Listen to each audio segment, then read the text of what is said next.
Thinglink, adding hotspots to a plan image. I'm in my Thinglink and I'm in my content and my folder for my 360 tour, and in that folder I've added a map so I can add where my photos have been taken. I open this up and you can see it's just plain at the moment, so I need to click on edit and then add tag.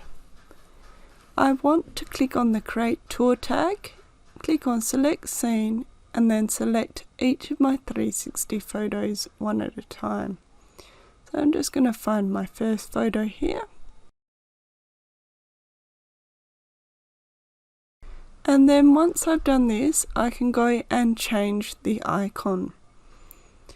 So I'm going to change this to a number and 1. I can pick which colour I would like. In this case I'm going to go with that green theme and click done. I can then click and drag this to the place on my map where that photo was taken. I'm just going to go ahead and do this for the other scenes in this 360 tour.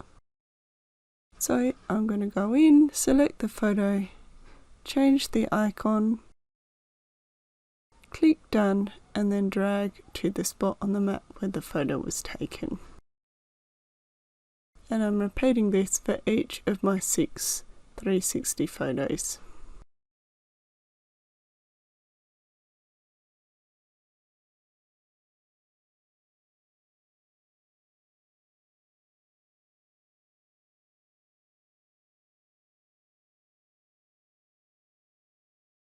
Okay, now I've placed all my photos. I'm clicking on done and then I can close this down so that I can use it in my floor plan.